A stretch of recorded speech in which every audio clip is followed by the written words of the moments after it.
ये display open करने के लिए, या जो बैक पैनल जिसका चिपका होता है, अभी के फोन्स में ज़्यादा करके बैक पैनल भी ग्लू से चिपका के आते हैं फ़ोन में, तो उसमें गैप बनाने के लिए इस तरह का पतला सा ओपनर टूल यूज होता है।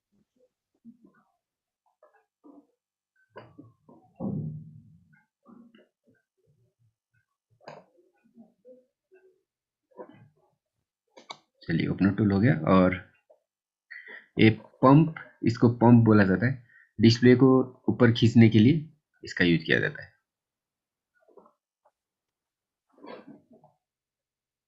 डिस्प्ले निकालने के लिए हेल्पफुल होता है, तो ये पंप भी ले सकते हो।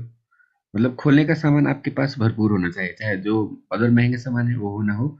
ओपनर टूल, स्क्रू ड्राइवर तो एक से काम चल जाएगा ज़्यादा मैक्सिमम, लेकिन ओपनर टूल्स आपके पास डिफरेंट होने चाहिए, क्योंकि सभी मोबाइल के लिए एक ही ओपनर टूल काम करे जरूरी नहीं।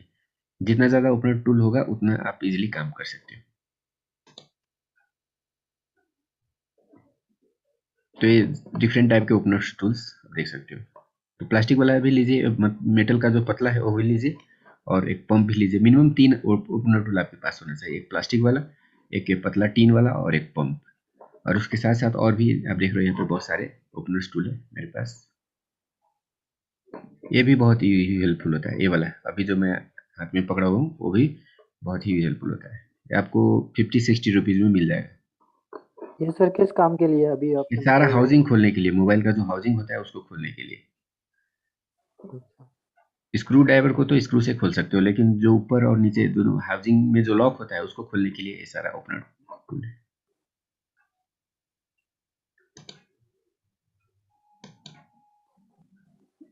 ओके, ये वाला जो ओपनर टूल आप देख रहे हो ये है कनेक्टर ओपन करने के लिए। जैसे जो कनेक्टर होता है बोर्ड में लगा हुआ, उसमें मेटल का यूज कीजिएगा तो क्या होगा, वोल्टेज अगर है तो शॉर्टिंग होने का रिस्क रहता है। तो ये जो प्लास्टिक वाला था, येलो वाला, ये वाला, इस टूल का यूज करके आप जो ओपनर है उसको निकाल सकते हो।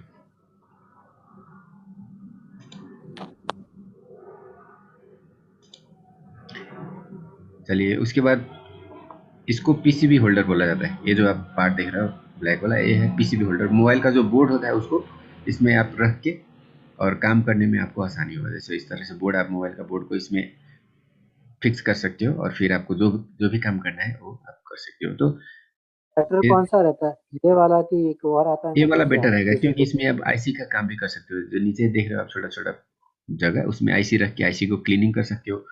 और इसमें बोर्ड को क्लेम करना आसान रहता है। ये ऊपर नीचे 20-3 जगह पे आप बोर्ड को क्लेम कर सकते हो। जो मेटल का रहता है उसमें थोड़ा सा दिक्कत रहता है। जैसे मेटल का ग्रिप रहता है, ग्रिप में क्या होगा, यहाँ पे अगर ग्रिप लगाते हो तो यहाँ के कंपोनेंट डैमेज होने का या बोर्ड डैमेज होने का रिस्क रहता है। ये इस तरह का वाला, हाँ। लेकिन हाँ यही। हाँ, ये सस्ता रहता है, लेकिन इसमें थोड़ा आपको बोर्ड में प्रॉब्लम आने का चांस रहेगा। लो बजट है तो स्टार्टिंग इससे कर सकते हैं, लेकिन बजट अगर आपका अच्छा है तो जो ब्लैक वाला है वो वाला बेटर रहेगा। सर क्योंकि वो ब्लैक कितने में पड़ेगा वो वाला? ब्लैक वाला आपको 1200, 1000, 1000 रुपीज मिनिमम उसका लगेगा। ये वाला 200 का, 200-300 इस तरह का।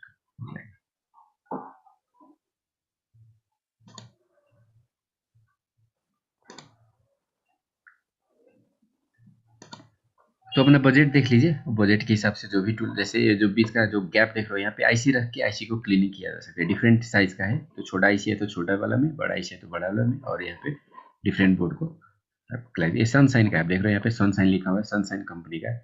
तो जो हाई मतलब क्वालिटी का टूल आता है ज़्यादा करके सनशाइन मैकेनिक, ये 2 ब्रांड का आता है। तो सनशाइन मैकेनिक का कोई भी टूल लीजिए, कोई भी सामान लीजिए, आपको उसमें पछताना नहीं होगा, वो बेटर हाई क्वालिटी का ही रहता है। री लाइफ भी सनशाइन का ही है। तो ये है मल्टीमीटर, ये भी सनशाइन का है, आप देख सकते हो।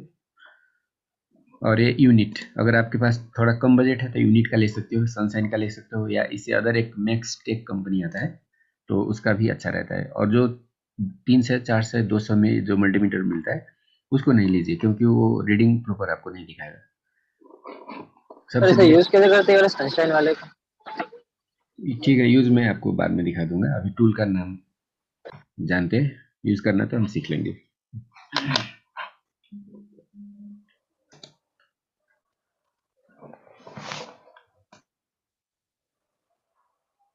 इसको यूज करने के लिए सर वो बोलिए। हेलो सर, उस मल्टीमीटर में और सनशाइन मल्टीमीटर में क्या फर्क है दोनों में मतलब? देखिए क्या होता है, रीडिंग का डिफरेंट होता है। ये मल्टीमीटर जो रीडिंग शो करेगा वो एक्यूरेट, उतना ज़्यादा एक्यूरेट नहीं रहेगा, इसमें कुछ ऊपर नीचे रीडिंग आएगा। लेकिन जो मल्टी सनशाइन का शो करेगा उसमें 100% एक्यूरेट रहेगा। जैसे इसको, इसका दोनों प्रोब को अगर टच कीजिएगा तो जीरो वैल्यू नहीं भी आ सकता है, यहाँ पे 2 3 इस तरह से वैल्यू आएगा, लेकिन एक्चुअली में हाँ, ऐसा जीरो आता है। आना चाहिए। और मानिए रजिस्टर का वैल्यू बहुत ही कम है, जैसे मानिए 0.5 ओम रजिस्टर आपको चेक करना है, तो इस तरह का मल्टीमीटर से चेक करने पर वो रीडिंग नहीं दिखेगा, क्योंकि इसका वैल्यू पहले ही इसका वैल्यू कुछ होता है। फिर 0.5 चेक कीजिएगा तो एक्यूरेट वैल्यू नहीं आएगा। तो जितना वैल्यू आ रहा है उसको माइनस करके फिर आपको यहाँ पे कैलकुलेट करना होगा। इसका मैं इसमें थोड़ा सा आइडिया लगाना होगा, लेकिन इसमें उस तरह का कोई भी प्रॉब्लम नहीं आएगा। और इसमें फंक्शन भी देख लीजिए, ऑटो है, इसमें क्या है, मैनुअली है, उसमें टोटल ऑटो फंक्शन है, उसमें आपको मैनुअल रेंज सेलेक्ट करना जरूरी नहीं होगा। तो काम उससे यूनिट वाला से भी हो सकता है, उसमें कोई भी दिक्कत नहीं है। तो ये वाला टूल देखिए, ये है ट्विजर, आप देख रहे हो यहाँ पे बैंड, इसको बैंड ट्विजर बोला जाता है। और ये है स्ट्रेट, सीधा वाला, और ये बेंड।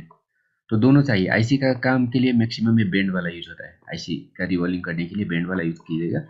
और ये जो अदर काम है उसके लिए स्ट्रेट वाला भी ले सकते हो। अगर आपको एक पीस लेना है तो बेंड वाला लीजिए, इससे सारा काम हो जाएगा।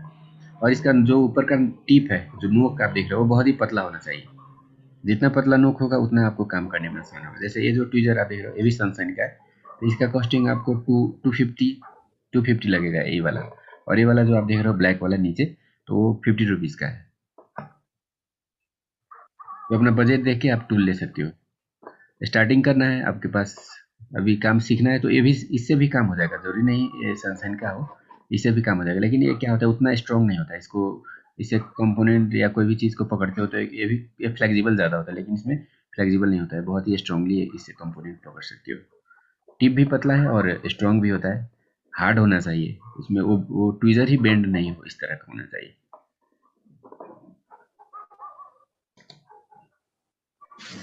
तो ये सारा ट्विजर है, आपको जो भी बेटर लगे वो ले सकते हो। ब्रश है क्लीनिंग के लिए, तो ब्रश में दो इंड होता है, एक सॉफ्ट वाला और एक हार्ड वाला।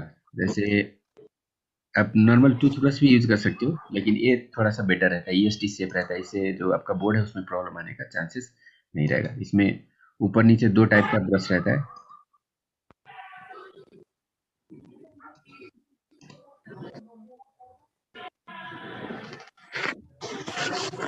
चलिए, ब्रश के बाद म्यूट हो जाइए, वीडियो में डिस्टर्ब होगा तो फिर आप बाद में देखिएगा तो आपको डिस्टर्ब फील होगा। इसलिए जितना साइलेंट रहेगा उतना बेटर रहेगा। आपको कोई क्वेश्चन पूछना है तो अनम्यूट होकर पूछ सकते हो या मैसेज कर सकते हो। अगर आपकी साइड में ज़्यादा नॉइज है तो मैसेज कर दीजिए, आपका क्वेश्चन मैं पढ़ के आंसर कर दूंगा।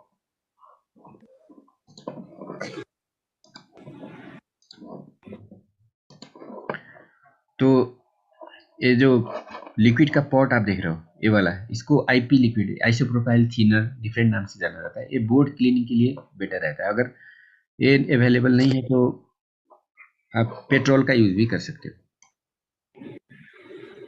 बोर्ड में काम कर लेने के बाद, जैसे बोर्ड में काम करने पर हम क्या करते हैं, इस तरह का पेस्ट यूज कर सकते हैं, यूज करना होता है। जैसे किसी भी कंपोनेंट को निकालने के लिए, लगाने के लिए पेस्ट का यूज करना होता है। तो पेस्ट यूज करने के बाद अगर वैसे ही छोड़ देते हो तो वहाँ पे डस्ट जमा होके, या जो मतलब वो गंदा हो जाता है, और गंदा होने के बाद वहाँ उसके बगल के आईसी कंपोनेंट खराब होने का चांस रहता है।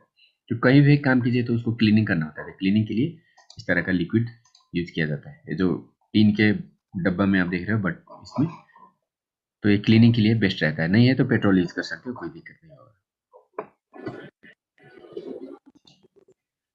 और क्लीनिंग करने के लिए आप ब्रश का भी यूज कर सकते हो, उसके साथ साथ इस तरह का कॉटन भी यूज कर सकते हो, कॉटन से भी आप क्लीन कर सकते हो।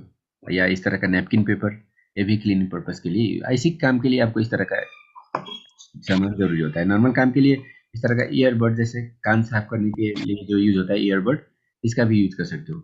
लिक्विड में इसको डुबाना है और उसे क्लीन करना है। क्लीन करने का मतलब उसको ज़्यादा प्रेस करके बहुत ही हार्डली उसको क्लीन नहीं करना है, धीरे धीरे पोंछना है। जैसे आप किसी चीज़ को हल्के हाथ से पोंछते हो तो उस तरह से क्लीनिंग करना है। ज़्यादा प्रेशर दे के क्लीन करोगे तो इसका जो कॉटन रहेगा वो भी आपका बोर्ड में लग जाएगा। तो वैसे नहीं करना है, धीरे धीरे उसको ऊपर ऊपर पोंछना है।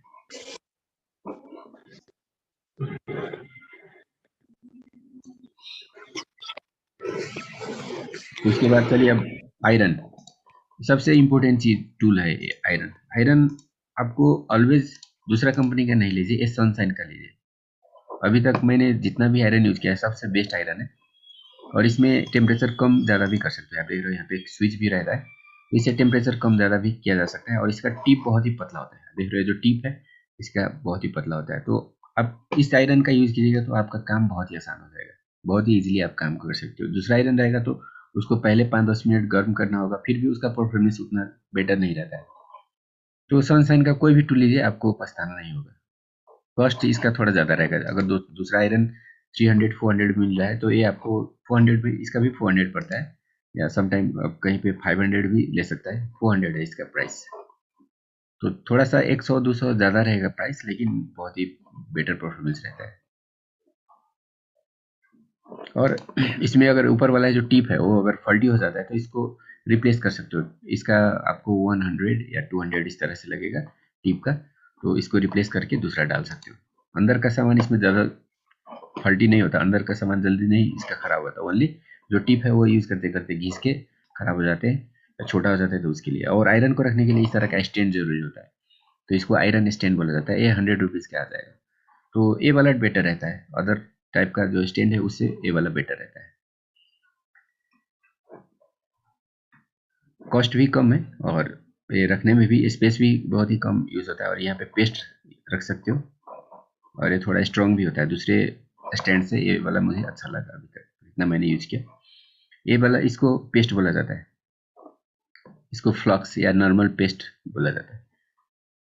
तो जितने भी बोर्ड में आप काम करते हो आयरन का यूज़ करके, तो पहले आपको पेस्ट लगाना होता है, निकालने के टाइम में, जोड़ने के टाइम में भी पेस्ट लगाना होता है। और ये वाला जो पेस्ट आप देख रहे हो, ये रिलाइफ या सनशाइन का, तो बीजीए पेस्ट है। आईसी को निकालने के लिए, लगाने के लिए, बोर्ड में काम करने के लिए थोड़ा सा हैवी वर्क है, तो उसमें इस तरह का पेस्ट लगेगा। और इस पेस्ट को निकालने के इस तरह का पंप मिलता है बाहर, ये पंप का भी आपको 150-200 लगेगा। तो ये पंप यूज़ करके, और ऊपर में आप देख सकते हो पेस्ट कम निकले इसके लिए क्या होता है, ऊपर में एक इस तरह का मेटालिक इसका एग्जिट बनाया गया है, तो इसमें बहुत ही कम पेस्ट निकलता है। इसमें तो आपको मैनुअली रखना होगा, जो नॉर्मल पेस्ट है। इसमें क्या होता है, बहुत ही कम पेस्ट निकलता है, तो आपका एरिया भी गंदा नहीं होगा, और कहीं पे बहुत ही थोड़ा सा पेस्ट लगाना है तो भी इजी रहता है। तो सिरिंज टाइप का पेस्ट आईसी के काम के लिए मैक्सिमम इसी तरह का पेस्ट यूज किया जाता है। और ये वाला जो आप देख रहे हो, तो ये जो पंप है उसको आप मैनुअली किसी में लगा के यूज कर सकते हो। जो जो जो नीला वाला या जो ग्रीन वाला जो पार्ट है वो है यूवी मास्क। ये जंपर करने के बाद ऊपर से लगाने के लिए इसका यूज किया जाता है।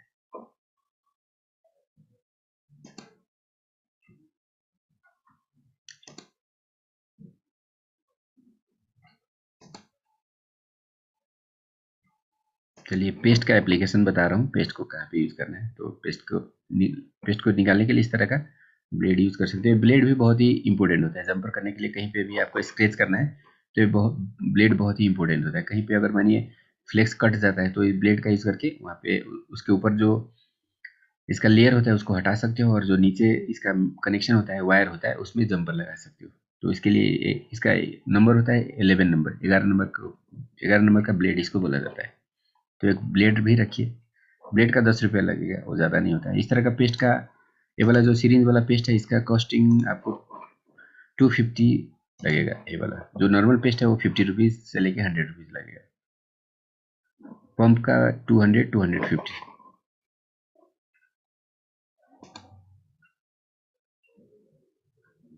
सीजर भी चाहिए काटने के लिए, तो सीजर तो ले सकते हो। इसको कटर बोला जाता है, कटर भी रिक्वायर्ड होता है शील्ड उतारने के लिए, और बहुत सारे और जगह पे भी इसका यूज होता है। जैसे कहीं पे शील्ड लगा हो तो शील्ड को उतारने के लिए हमें थोड़ा सा एरिया को कट करना होता है, तो उस दौरान इस तरह का कटर का यूज किया जाता है।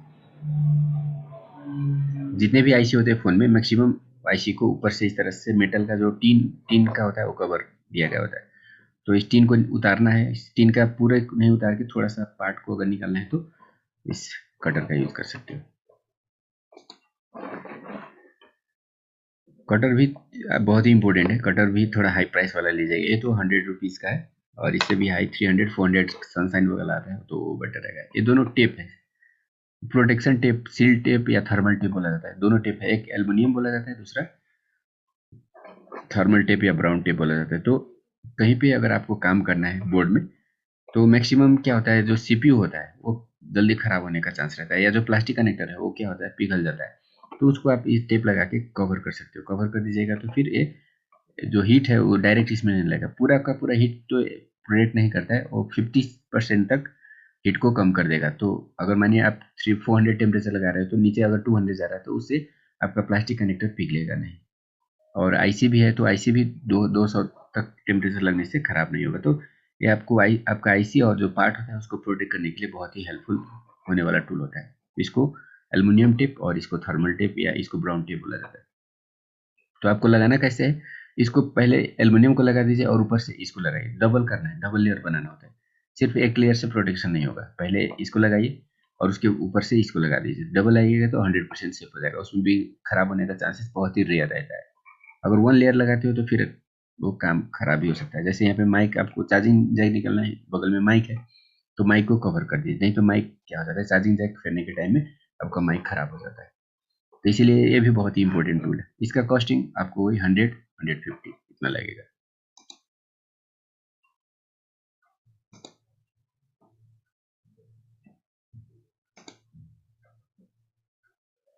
ब्रश और ये नाइफ है तो आप डायरेक्टली ब्लेड भी ले सकते हो, या तो इस तरह का नाइफ भी ले सकते हो। या अगर वो जो सनशाइन का ब्रश मैंने दिखाया वो अगर नहीं अफोर्ड कर सकते हो, वो अगर आपको अवेलेबल नहीं मिल रहा है तो इस तरह का नॉर्मल ब्रश का भी यूज किया जा सकता है।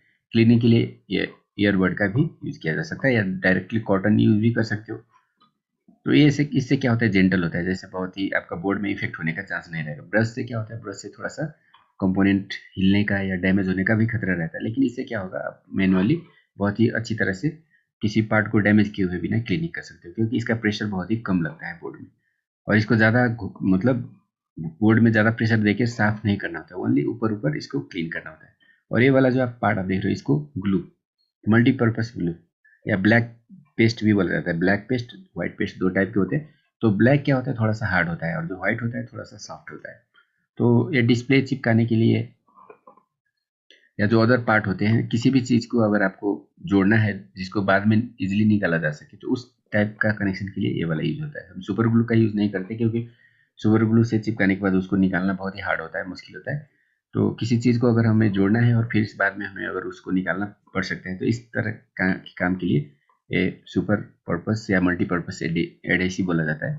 तो इसका यूज किया जाता है। तो इसमें दो कलर आते हैं, कौन एक ये सनशाइन का सर, है। कौन सा ब्लैक या ब्लैक आपको थोड़ा हार्ड जोड़ना है तो ब्लैक लीजिए, और थोड़ा सॉफ्ट जोड़ना है तो व्हाइट वाला लीजिए। कॉम्बो में ब्लैक अच्छे होगा ना सर? हाँ, कॉम्बो में ब्लैक अच्छा रहेगा, क्योंकि अच्छा क्या होता है, अच्छा। कॉम्बो से लाइट बाहर आने का चांस भी रहता है, तो ब्लैक हाँ सर। अच्छा रहेगा।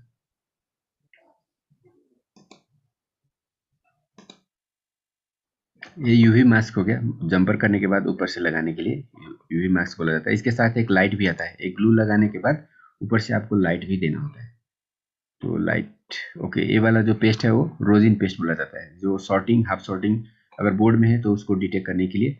टिप भी क्लीन होता है इससे, और मेनली इसका जो यूज होता है वो सॉर्टिंग, हाफ सॉर्टिंग के लिए, और उसके बाद क्लीनिंग के लिए। जैसे आईसी निकालने के बाद नीचे जो पैड होता है उसको क्लीन करने उसमें डिसोल्डर लगा के क्लीन करना होता है। तो वैसे ही लगाएगा तो डिसोल्डर वैसे क्या होता है, पैड उखड़ जाता है। तो अगर रोजिन के साथ लगाते हैं तो रोजिन थोड़ा सा क्या होता है, स्मूथ होता है, चिकना होता है, तो उससे हमारा पैड खराब होने का चांसेस नहीं रहता है। तो रोजिन सर का भी। Rosin hello sir. हाँ हाँ, बोलिए। रोजिन के साथ कैसे लगाएंगे, वो तो वो ये पिघल जाता है ना, इसमें थोड़ा सा आयरन से गर्म करने पर मेल्ट हो जाता है और लिक्विड में चेंज हो जाता है। अच्छा। ये है शॉर्ट फाइंड करने का स्प्रे। तो रोजिन से भी, जैसे रोजिन का स्मोक लगाना है तो आयरन इसमें डुबा के, और जो स्मोक है उसका जो बोर्ड के ऊपर है उसको लेयर में इसको घुमाना होता है और इसका स्मोक इसमें लग जाता है। लेकिन ये लगाने थोड़ा सा लेंदी प्रोसेस होता है। तो आप इजी प्रोसेस अगर लेना चाहते हो तो ये वाला, ये जो स्प्रे आप स्प्रेयर मैं अभी दिखा रहा हूँ, ये वाला यहाँ पे फ्रीजी स्प्रे इस पे लिखा हुआ है, तो इसका यूज किया जाता है। आप देख रहे हो यहाँ पे फ्रीजी, FREEZE स्प्रे। तो सॉर्टिंग, हाफ सॉर्टिंग फाइंड करने के लिए इस तरह का एक लिक्विड यूज होता है। तो हमारा टाइम अभी ऑफ होने वाला है, लेस देन 1 मिनट बाकी है। मैं फिर से आपको लिंक सेंड करूंगा और फिर आगे का क्लास हमारा कंटिन्यू होगा। तो आज हम पूरा टूल का क्लास कंप्लीट करेंगे। ये जूम जो है 40 मिनट का होता है एक सेशन, और इसके बाद एक्सपायर हो जाता है। तो हम नया लिंक जनरेट करके मैं आपको भेजूंगा थोड़ी देर में, और फिर आप ज्वाइन कर सकते हो। टीप क्लीन करने का ये जो जो मतलब बर्तन मजने के लिए जो यूज होता है उसी टाइप का ये थोड़ा सा हाई क्वालिटी में, तो टिप क्लीनिंग करने के लिए बेटर रहता है। जैसे आयरन का यूज करने के बाद इसका क्लीन नहीं कीजिएगा तो फिर इसका परफॉर्मेंस उतना अच्छा नहीं रहता है, तो इसको बार बार क्लीन करना होता है। तो इस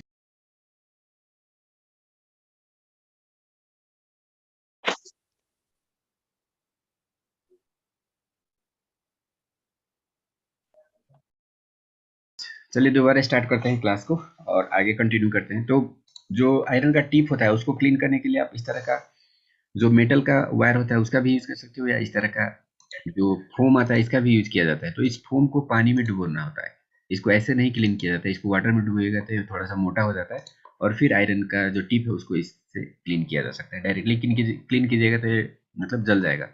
इसमें पानी डाल के और इसको क्लीनिंग करना होता है, तो इसका भी यूज होता है। और जो मेटालिक होता है इसका भी यूज होता है। तो इससे इससे बेट ओके। और अब चलिए दूसरा पार्ट स्टार्ट करते हैं वीडियो का।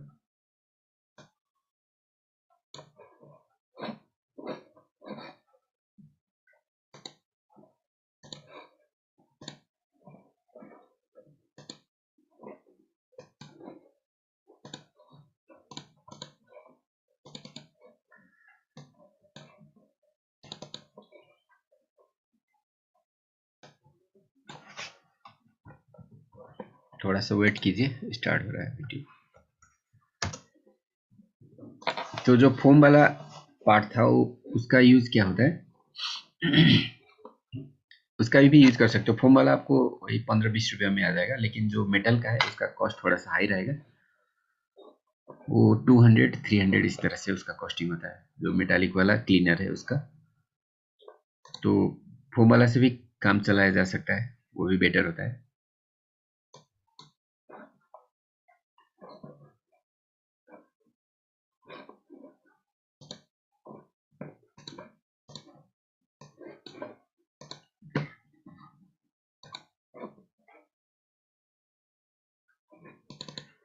तो अभी तक हमने क्या क्या टूल जाना, जैसे स्क्रू ड्राइवर और ओपनर। तो चलिए आगे कंटिन्यू करते हैं। थोड़ा सा रुक जाइए। ओके, तो वीडियो दिख रहा है सबको। तो ये जो फोम है इसको हम क्या करते हैं, मोबाइल का जो आयरन है उसका टिप को क्लीनिंग करने के लिए यूज करते हैं। तो दो हमारे पास मीडियम है, इस तरह का मेटल का क्लीनर भी यूज कर सकते हैं या इस तरह का फोम का भी यूज कर सकते हैं, दोनों बेटर होता है। थोड़ा हार्ड क्लीनिंग है तो मेटल वाला अच्छा रहेगा, लेकिन नॉर्मल क्लीनिंग के लिए जो फोम है इससे भी काम चलाया जा सकता है। यह है सोल्डर वायर। तो आयरन के साथ किसी चीज़ को जोड़ना है तो आपको सोल्डर वायर का ज़रूरत होगा। तो अगर बहुत ही कम यूज़ करना है तो इस तरह से पतला वाला 0.3 mm होगा ये, जैसे आप देख रहे हो 0.3 mm। तो इस तरह का सोल्डर वायर यूज़ किया जाता है। और इससे जो दूसरा वाला होता है थोड़ा मोटा होता है, 0.6 या 0.5 mm का होता है ये वाला, इसके डबल लगभग होता है, तो इससे थोड़ा ज़्यादा आएगा। और जंपर करने के लिए या बहुत ही अगर आपको कम लेना है तो जो 0.3 है वो वाला बेटर रहता है। और इसके साथ साथ इस तरह का सोल्डर पेस्ट या इसको पीवीडी पेस्ट भी बोला जाता है, और इसका टेम्परेचर होता है जैसे आप देख सकते हो 138। तो ये डिफरेंट टेम्परेचर के आते हैं, 138, 183, 207। तो आपको मतलब किस तरह के काम करने हैं तो उसी टाइप से इसका टेम्परेचर आप ले सकते हो।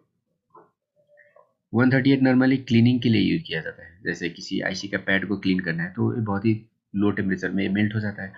और कहीं पे रख के उसको आयरन से साफा कीजिएगा, क्लीन कीजिएगा, तो वो जो नीचे का शोल्डर वायर होता है पुराना, उसको भी अच्छी तरह से क्लीन कर देता है। और नॉर्मली आईसी का बॉल बनाने के लिए इसका यूज किया जाता है। और जो प्लास्टिक कनेक्टर होते हैं, जैसे आपके पास मानिए सिम ट्रे निकालने हैं या प्लास्टिक के मेमोरी कनेक्टर सिम ट्रे अभी तो कंबाइन होते हैं, तो उसको अगर निकालना है तो उसको हाई टेम्परेचर दे के अगर आप कनेक्ट करते हो तो क्या हो जाएगा, बर्न हो जाएगा, वो जल जाएगा। तो उसके नीचे क्या होता है, इस तरह का अगर पेस्ट लगा देते हो, जैसे 138 लिखा हुआ है, तो इसको हीट करने के लिए या इसको कनेक्ट करने के लिए आपको 238 या 250 तक टेम्परेचर आप दे सकते हो। तो 250 टेम्परेचर देने पर आपका जो प्लास्टिक कनेक्टर है वो नहीं डैमेज होगा। तो निकालने के टाइम में कोई दिक्कत नहीं, निकालने के टाइम में आप उसको इजीली निकाल सकते हो। लेकिन अगर आपको लगाना है तो इस तरह का पीपीटी पेस्ट पहले लगाना होता है और ऊपर से फिर कनेक्टर डाल के उसको हॉट गन से हिट कीजिएगा तो इजीली वो लग जाता है। तो ये प्लास्टिक कनेक्टर के रिप्लेस करने के लिए पीवीडी पेस्ट बहुत ही हेल्पफुल होता है। और इसके साथ साथ आईसी का बॉल बनाने के लिए और क्लीनिंग के लिए, तो डिफरेंट काम के लिए इस तरह का पेस्ट का यूज किया जाता है। इसको पीपीडी पेस्ट बोला जाता है। यहाँ पे देख रहे हो 138 है और इस तरह के और भी आते हैं। तो अगर किसी चीज़ को कनेक्ट करना है तो 183 सबसे बेस्ट होता है। 138 क्लीनिंग के लिए ठीक रहता है, क्योंकि इस तरह का लगाते हो तो इसको थोड़ा सा हीट अगर मिलेगा तो फिर वो कनेक्टर उखड़ जाएगा। तो 183 हेलो ठीक सर। रहता है। हाँ बोलिए। Hello sir. हाँ बोलिए। एक J2 का माइक होता है, उसको लगाने के लिए कौन सा पेस्ट यूज करना पड़ता है? 183 ठीक रहेगा।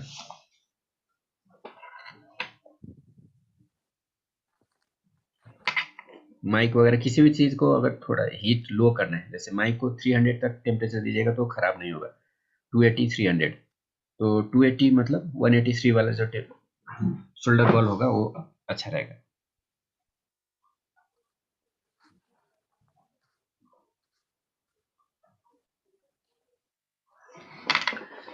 तो सभी शोल्डर वायर है, ये भी शोल्डर वायर, इसको पीपीटी पेस्ट शोल्डर वायर बोला जाता है। और जैसे दूसरा ये वाला देखिए,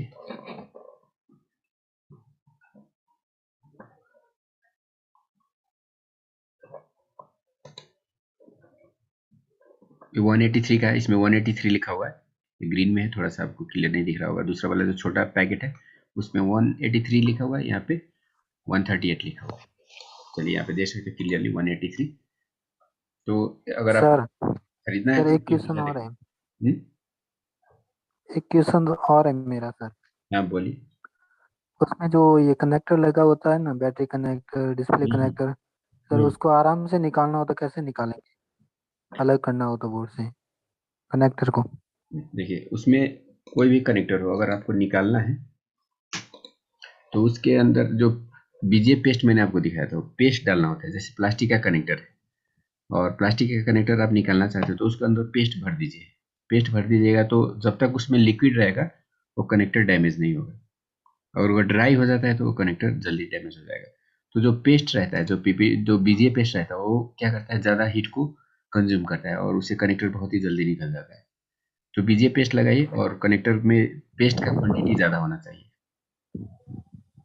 और सर रेटिंग कितना रखना पड़ेगा? तो हीटिंग लो करना है, इसीलिए हमें क्या करना होता है, हीटिंग लो हाई हीट में दीजिएगा तो कनेक्टर डैमेज हो जाएगा। अगर आपको सिर्फ निकाल के उसको बाहर करना है तो हीटिंग 350 तक दे सकते हो, लेकिन उसको सेफली निकालना है तो 280 तक देना है। और लगाना हो तो वापस? लगाना हो तो लगाने के टाइम में तो हम टेम्परेचर को लो कर सकते हैं ना, पीपीडी पेस्ट डाल देंगे। पीपीडी पेस्ट डालने पर आप 280 में आराम से लगा सकते हो, 250 में भी लग जाएगा। लगाने के लिए कोई दिक्कत नहीं, निकालने के टाइम में थोड़ा हाई टेम्परेचर रहेगा, लगाने के टाइम में तो 280 टेम्परेचर इनफ होता है। अगर पीपीडी पेस्ट आप डाल देते हो तो फिर 280 में आराम से लग जाएगा।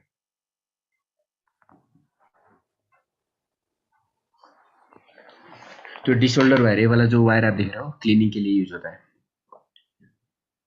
तो इसका भी क्वालिटी आता है, ये भी सनशाइन का ही है, हाई क्वालिटी का, और एक नॉर्मल क्वालिटी का आता है। तो वो उतना अच्छा क्लीनिंग नहीं करता है, ये वाला बेटर रहता है।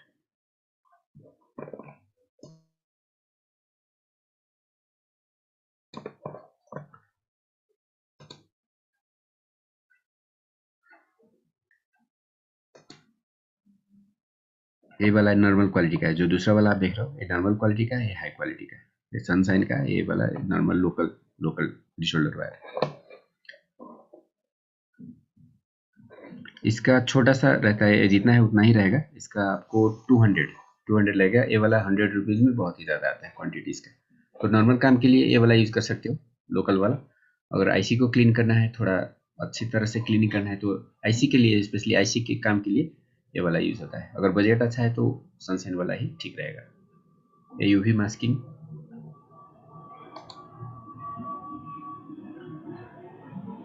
जंपर वायर हो गया।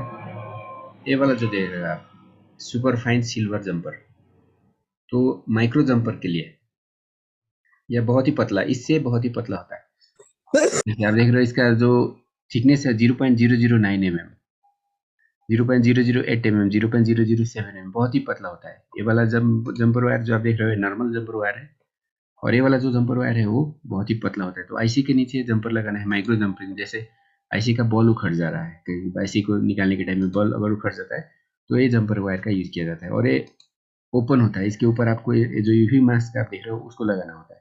और ये वाला क्या होता है, ऊपर से इसके ऊपर पेंट लगा होता है। तो इसको नॉर्मल कहीं पे जंपर करेंगे सिंपल फोन्स में तो इसका यूज किया जाता है। तो आईसी का बॉल के लिए ये वाला हो गया और नॉर्मल काम के लिए ये वाला हो गया। तो ये तो आपको 10 रुपये में मिल जाएगा ये वाला। और ये जो वाला है वो सिल्वर वायर जो आप देख रहे हो वो है 300 का।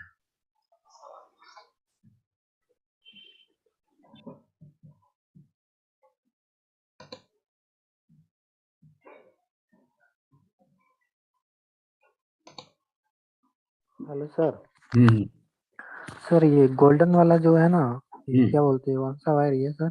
Jumper wire. गोल्डन वाला था ना?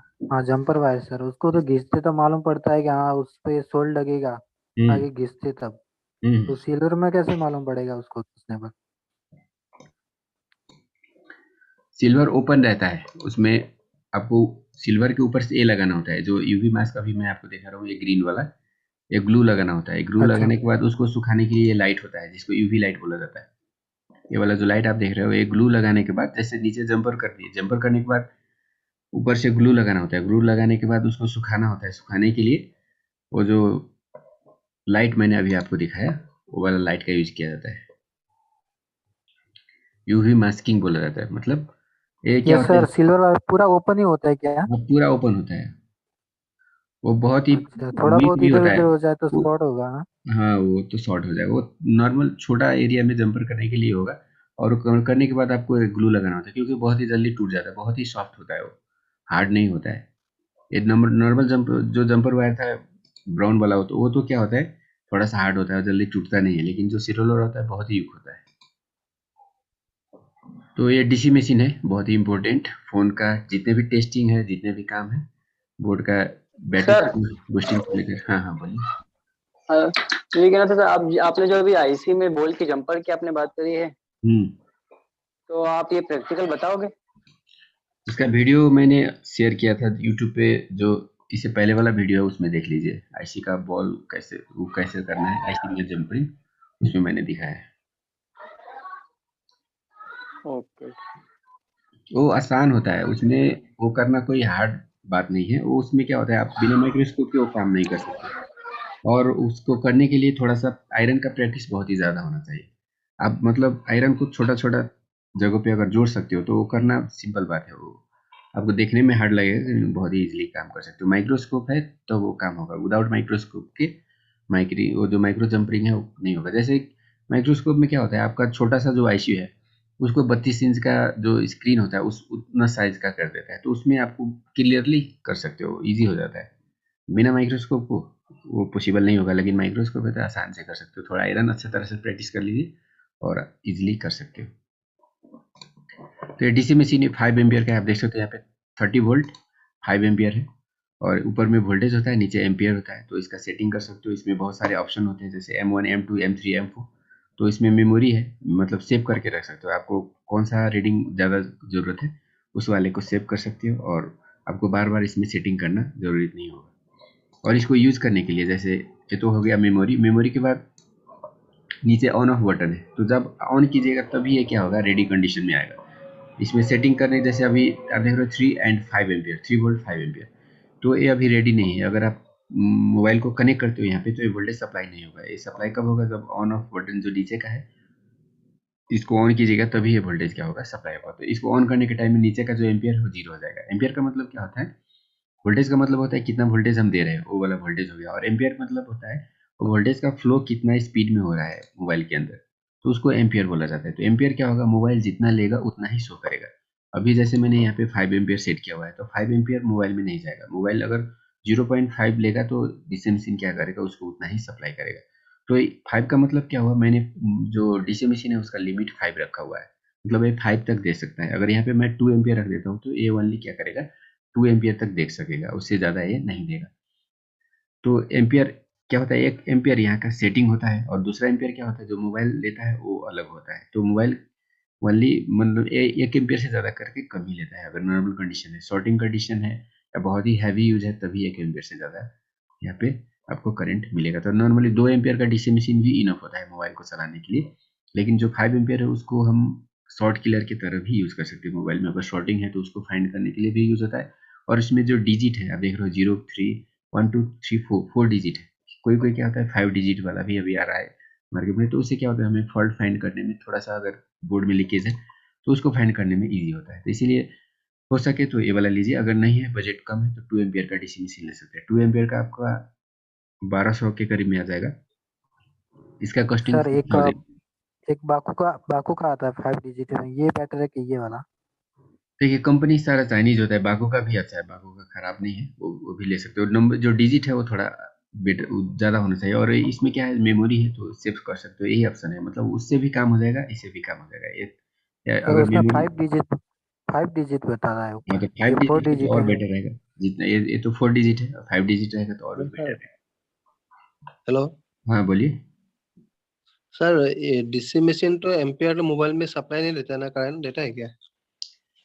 डीसी देखिए करंट का मतलब क्या होता है, वोल्टेज अगर यहाँ से मोबाइल में फ्लो हो रहा है तो तभी करंट आएगा, अगर वोल्टेज फ्लो नहीं हो रहा है तो करंट नहीं आएगा। करंट का मतलब होता है फ्लो, कोई वोल्टेज फ्लो हो रहा है या नहीं हो रहा है। तो वोल्टेज फ्लो नहीं होगा तो मोबाइल ऑन तो होगा नहीं। तो हाँ तो नॉर्मल जो जैसे बैटरी में आप एम्पियर तो नहीं दे सकते, बैटरी भी क्या करता है फ्लो तो होता है, बैटरी से जो मोबाइल के बोर्ड है उसमें भी तो करंट फ्लो होगा, लेकिन वो करंट हमें दिखता नहीं है। लेकिन यहाँ से क्या आता है, डीसी मशीन हमें करंट शो कर देता है, कितना करंट यहाँ पे जा रहा है वो हमें दिखा देता है। क्योंकि मल्टीमीटर से हम करंट को चेक कर तो सकते हैं लेकिन बहुत ही कॉम्प्लिकेटेड होता है, उसको कनेक्शन करना थोड़ा सा ईजी नहीं होता है। इसीलिए हमें डीसी मशीन क्या करता है, मोबाइल में कितना करंट जा रहा है, लो जा रहा है, हाई जा रहा है, या मतलब ऑन होने के बाद जा रहा है या ऑन होने से पहले जा रहा है, वो सारा इन्फॉर्मेशन हम यहाँ से ले सकते हैं। और उससे हमें मोबाइल में कोई फॉल्ट है या नहीं वो डिसीजन करने में आसान होता है। तो इसीलिए डीसी मशीन बहुत ही इंपॉर्टेंट होता है। इसमें नीचे जो आप देख रहे हो ए वाला, ए है एम्पियर और ऊपर वाला होता है वोल्टेज। तो एम्पियर कब लेगा, जब आप फोन को ऑन कीजिएगा तभी एम्पियर शो करेगा। फोन को कनेक्ट करने के साथ एम्पियर नहीं शो करेगा। अगर फोन सही है तो, अगर फोन में शॉर्टिंग हाफ शॉर्टिंग है तो फोन को कनेक्ट करने के साथ ही एम्पियर यहाँ पे दिखने लगेगा। तो इसका मतलब आपको क्या समझना है, आपका फोन में प्रॉब्लम है, हाफ शॉर्टिंग का प्रॉब्लम है। एम्पियर अगर बहुत ही ज़्यादा है तो फुल शॉर्टिंग का प्रॉब्लम, एम्पियर अगर लो है तो हाफ शॉर्टिंग का प्रॉब्लम। जैसे अभी देखिए यहाँ पे 14 वोल्ट 4 एम्पियर लिखा हुआ है, तो इतना तो हमें ज़रूरत नहीं होगा। मोबाइल में कितना देना है, जितना मोबाइल का बैटरी देता है उतना ही आप दे सकते हो। मोबाइल का बैटरी 3.7 से लेकर 4.4 वोल्ट तक सप्लाई करता है, तो इसका लिमिट आपको सेट कर देना है पहले। तो अभी जैसे यहाँ पे मैंने कनेक्ट किया हुआ लेकिन वोल्टेज नहीं जा रहा है क्योंकि मैंने ऑन ऑफ बटन को अभी प्रेस नहीं किया है। अगर ऑन ऑफ बटन में प्रेस कर देता तो यहाँ का वोल्टेज यहाँ पे सप्लाई होने लगता। तो इसका सेटिंग करने के लिए जैसे मानिए हमें M1 में सेव करना है, तो M1 में जाके और यहाँ पे वोल्टेज करंट नीचे बटन होता है तो इसको प्रेस कीजिएगा तो यहाँ पे वोल्टेज को चेंज किया जा सकता है। चलिए इसमें, और उसके बाद चलिए ये वाला देखिए, जो डीसी मशीन का यूज़ का वीडियो अलग से आएगा दूसरा, तो इसमें मैं ओनली आपको बेसिक इन्फॉर्मेशन दिया हूँ। और ये वाला जो नीला तार आप देख रहे हो इसको बूट केबल बोला जाता है, क्योंकि अभी के फोन्स क्या होते हैं जो इस तरह का चिमटा वाला जो तार है वो तो अगर बैटरी कनेक्टर आपका बाहर निकला हुआ है तो उसमें इजिली कनेक्ट कर सकते हो। लेकिन अभी के एंड्रॉइड फ़ोन में क्या होता है, अलग तरह के बैटरी कनेक्टर आते हैं 8 पिन वाला, तो उसमें क्या होता है इस तरह का केबल रिक्वायर्ड होता है। और इसमें क्या होता है जैसा आपका बैटरी कनेक्टर रहेगा उसी तरह का इसमें भी कनेक्टर रहता है। जैसे ये वाला बैटरी कनेक्टर में आप नॉर्मल चिमटा वाला तार से यूज़ नहीं कर सकते, तो उसके लिए जुगाड़ लगाना होगा। और इस तरह का अगर केबल आपके पास है तो इजीली इसको कनेक्ट कर सकते हो। तो इसको बोला जाता है बूट केबल। आप देख रहे हो सब डिफरेंट टाइप के कनेक्टर होते हैं इसमें, और इसको अपने बोर्ड से जोड़ा जा सकता है। ये भी सनशाइन का है, मैकेनिक का भी आता है, सनशाइन का भी आता है, आईफोन एंड्रॉइड दोनों के लिए कंबाइन भी आता है और अलग अलग भी आता है। जैसे ये वाला देख लो, ये इससे पहले वाला थोड़ा लो बजट है, ये वाला थोड़ा हाई बजट है। तो आपको दोनों सर चाहिए बूट तो केबल कम। का वर्जन होता है? हाँ बोलिए। सर बूट केबल का कोई वर्जन होता है क्या, लेटेस्ट मॉडल कैसे कुछ? नहीं, इसमें ऑलमोस्ट दिया गया होता है जितना ज़रूरी होता है। अभी के पूरा 100% तो मैच होगा ज़रूरी नहीं है, लेकिन ज़्यादा करके दिया गया होता है। अगर मैच नहीं हो रहा है तो क्या करना है, जो बैटरी कनेक्टर होता है उसके बगल में टिप होता है गोल्डन पॉइंट, वहाँ से एक तार निकाल लीजिए और माइनस को कहीं भी कनेक्ट कर सकते हो। तो सबसे कॉमन, अगर बूट केबल नहीं भी है तो भी आप काम कर सकते हो, तो थोड़ा सा जुगाड़ लगाना होगा बैटरी कनेक्टर का। प्लस कनेक्टर से तो डायरेक्ट हम पिन ले नहीं सकते, तार जोड़ नहीं सकते, तो उसके बगल में गोल्डन टिप होता है जहाँ पे बैट लिखा होता है, या बैटरी कनेक्टर क्या जो पॉजिटिव है वहाँ पे मल्टीमीटर रख के जो टिप कौन सा है वो भी आप फाइंड कर सकते हो। वहाँ से एक तार निकाल लीजिए, जैसे जो टिप देख रहे हो यहाँ पे इस तरह का टिप रहेगा, तो यहाँ पे भी बैट लिखा हुआ भी आपको दिख रहा होगा ये वाला, यहाँ पे वीवैट लिखा हुआ है, मतलब बैटरी का प्लस ये है। तो इसे एक तार निकाल लीजिए और इसमें लाल वाला जोड़ दीजिए और माइनस को कहीं पे भी जोड़ देना, क्योंकि सारा जो यहाँ पे मीटर का पॉइंट होता है सारा माइनस होता है। तो इस तरह से भी किया जा सकता है। तो वो अगर बूट केबल है तो आसान हो गया, और नहीं है तो आपको थोड़ा सा जुगाड़ करना होगा, काम तो हो जाएगा। और सर ये बूट केबल कितने की आएगी जो तो एक जो महंगी छोटा वाली वाला है वाली? वो छोटा वाला का 400 है, और जो बड़ा वाला जो बॉक्स टाइप का मैंने दिखा है उसका 1000 हाँ रुपीज। वो तो ये दो टाइप के आते हैं, एक लो बजट वाला और एक हाई बजट वाला। ये अच्छा रहता है वो वाला, हम्म। ब्लू वाला। और डीसी मशीन का वही 4000 है, उससे अच्छा 6000 7000 का डीसी मशीन भी आता है। ये है क्या है, ग्लू रिमूवर लिक्विड, ग्लू को निकालने के लिए। जैसे जो डिस्प्ले या फ्रेम अगर आपको आउट करना है तो उसके लिए भी यूज़ किया जाता है। जो बैक पैनल चिपका होता है उसके लिए भी इसका यूज़ किया जाता है। थोड़ा सा गैप बना के लिक्विड को उसके अंदर डाल देना होता है और आपका फ्रेम इजीली निकल जाता है। तो ये बहुत ही हेल्पफुल होता है। और इसको डालने के लिए आप इस तरह का बोतल यूज़ कर सकते हो, क्योंकि डायरेक्ट उस बड़ा जो पॉट है उससे तो डाला नहीं जा सकता, तो हमें बहुत ही कम यूज़ करना होता है। तो इस तरह और सर तो ये का पॉट ये होता सर है। ग्लू अगर डिस्प्ले में थोड़ा बहुत लग जाए तो? ये ओनली आपका वो पे लिखा हुआ भी है, जैसे देख सकते हो आप यहाँ पे देखिए इसमें क्या लिखा हुआ है, नो हर्ट डिस्प्ले, एलसीडी को हर्ट नहीं करेगा है। जैसे आप देख सकते हो, नो हर्ट फ्लेक्स केबल को डॉट नहीं हर्ट नहीं करेगा, नो हर्ट द एलसीडी। तो जो लिखा हुआ होता है वो प्रिंट मिट जाता है, लेकिन जो फ्लेक्स है उसको डैमेज नहीं करेगा, एलसीडी को डैमेज नहीं करेगा। तो इसको इस तरह का पॉट में डालना होता है, आप डायरेक्टली उसका यूज़ नहीं कर सकते। जो छोटा पॉट है इसमें डालना होता है, ऊपर एक सीरीज लगा लीजिए और उसका यूज़ करके आप इजीली उसको कहीं पे डाल सकते हो। थोड़ा थोड़ा, ज़्यादा नहीं डालना होता है, ज़्यादा डालने पर आपका एलसीडी खराब भी हो सकता है। बहुत ही कम डालना होता है, मतलब ड्रॉप एक बूंद दो बूंद करके डालना होता है। और ये है आईसी के लिए, बीजीए एंड आईसी। अभी क्या होता है, आईसी पेस्टेड होता है, आईसी के बगल में भी ग्लू लगा होता है, और आईसी को निकाल लेने के बाद भी उसके नीचे भी ग्लू होता है, तो उसको पेस्टेड आईसी बोला जाता है। तो वो पेस्ट निकालने के लिए अगर आयरन से हम ज़्यादा उसको क्लीन करते हैं तो पेस्ट वो बॉल निकल जाता है, नीचे का आईसी का नीचे का जो पैड होता है, बॉल होता है, वो निकल जाता है।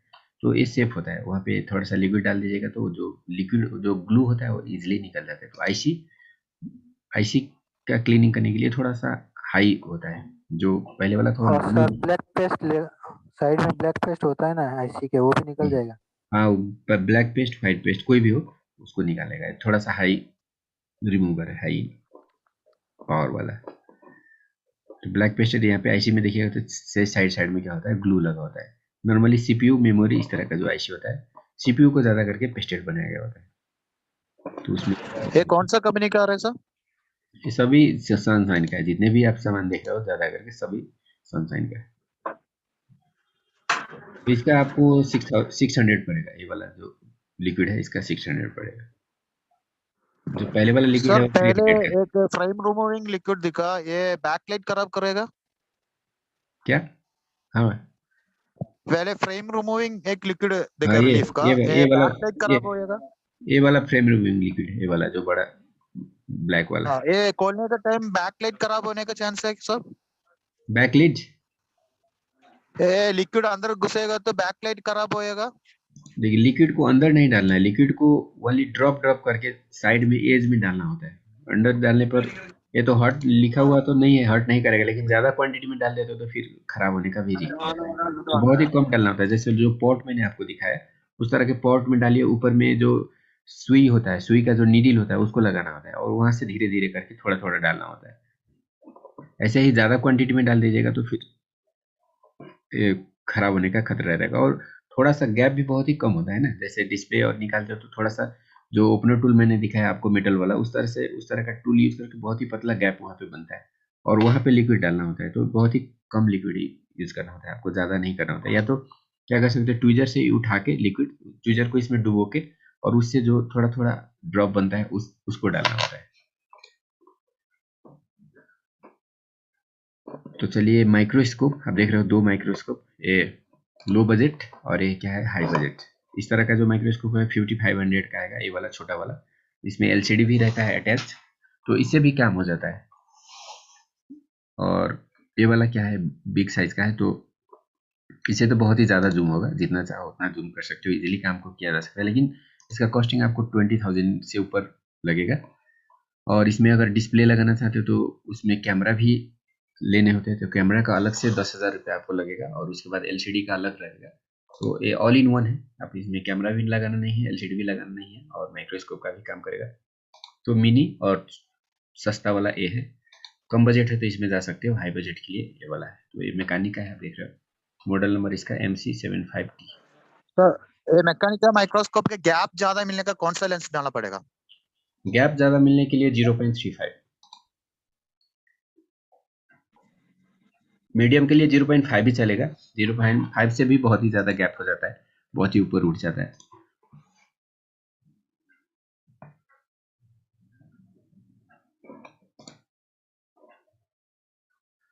वीडियो का लिंक अभी रिकॉर्ड हो रहा है, मैं इसको यूट्यूब पे अपलोड करूंगा और उसका लिंक मैं आपको दूंगा। तो प्राइवेटली जितने भी मेंबर है ग्रुप में वो सारा इस वीडियो को देख सकते हैं, क्योंकि सभी जितने भी मेंबर है सभी तो लाइव नहीं है, अभी ओनली आप 14 पार्टिसिपेंट्स लाइव हो।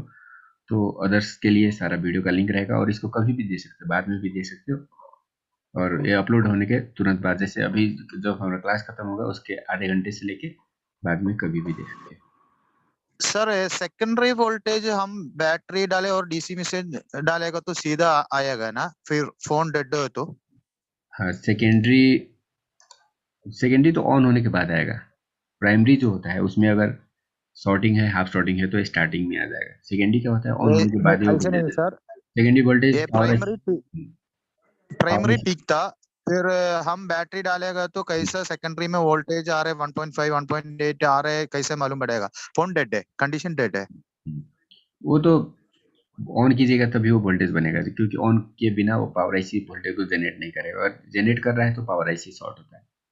तो वहाँ पे चेक कीजिए पावर आईसी के बगल में जितने भी पॉइंट है, कल मैंने आपको दिखाया था पावर आईसी के बगल में जितने भी कॉइल्स होते हैं, कंपोनेंट होते हैं, सारा कंपोनेंट को चेक कीजिए। 5 मिनट टाइम दीजिए, आपको मालूम हो जाएगा कहाँ से लीकेज हो रहा है, क्योंकि हर एक सेकेंडरी लाइन के वोल्टेज में कंपोनेंट रहेगा, बिना कंपोनेंट के कोई भी वोल्टेज कहीं पे भी नहीं जाएगा।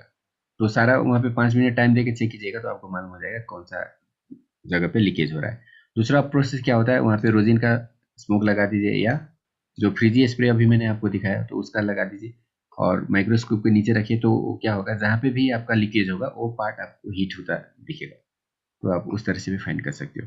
तो 2 प्रोसेस है, मैनुअली भी फाइन किया जा सकता है और जो शॉर्टिंग निकालने का लिक्विड है उसका भी यूज किया जा सकता है। स्टेंसिल है, आप देख रहे हो आईसी रिबॉर्डिंग के लिए बॉल और इस तरह का स्टेंसिल्स।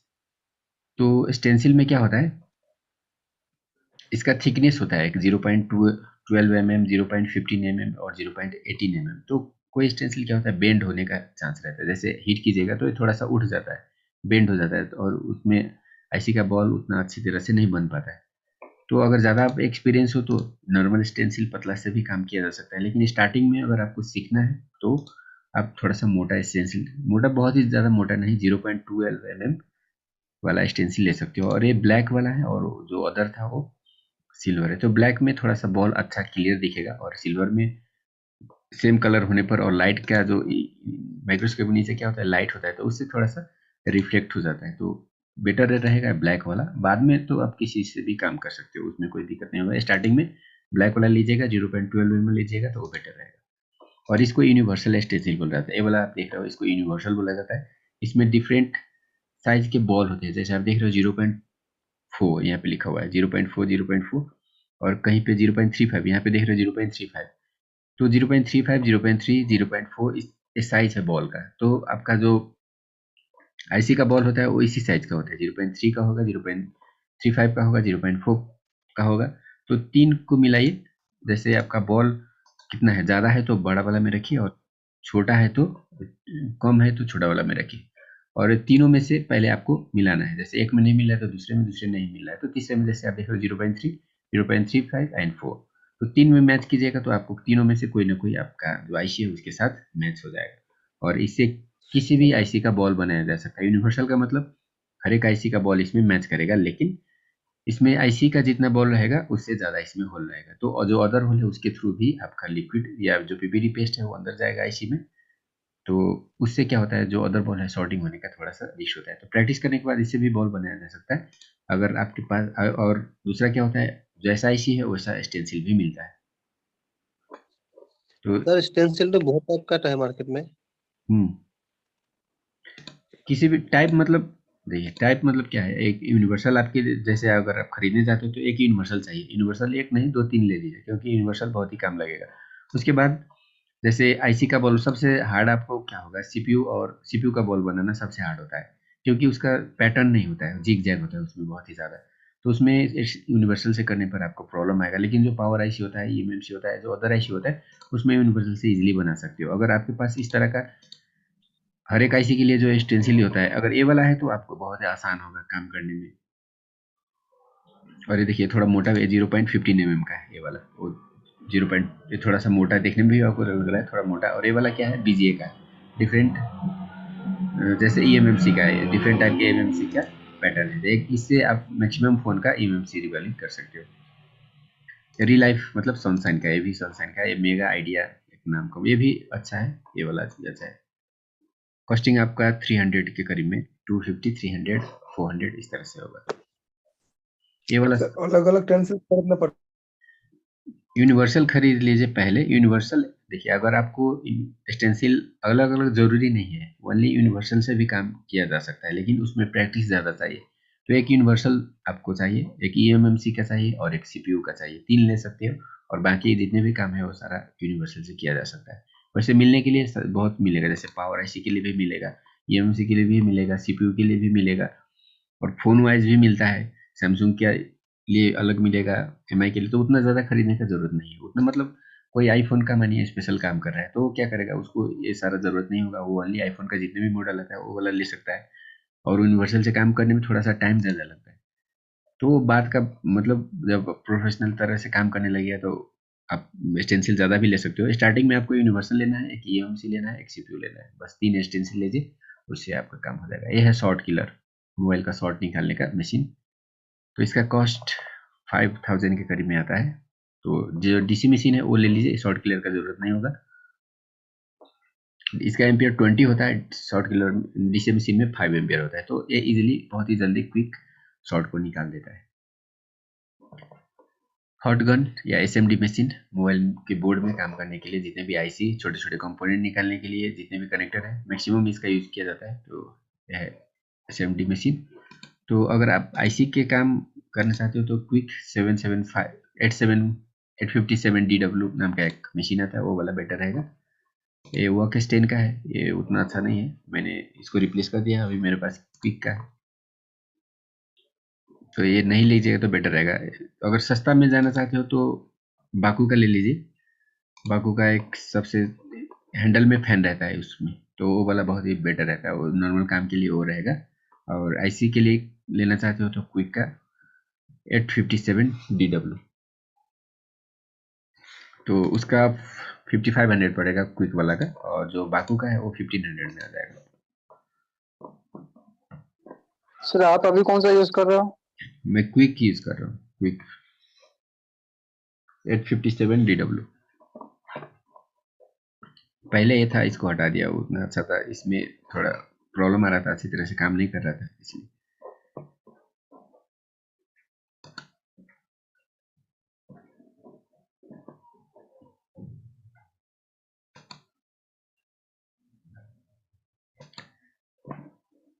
चलिए, ये वाला जो वायर आप देख रहे हो ये है display and touch separator wire.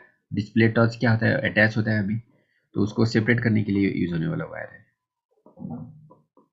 बहुत ही हार्ड होता है, जंपर वायर से हम सेपरेट नहीं कर सकते, तो उसको सेपरेट करने के लिए इस तरह का वायर होगा। ये बीट है आयरन में लगाने के लिए, डिफरेंट बीट।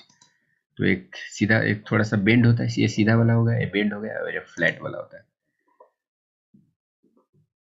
तो क्लीनिंग के लिए फ्लैट वाला काम लगता है, और नॉर्मल और इसको स्क्रैपर टूल बोला जाता है सीपीयू का ग्लू काटने के लिए।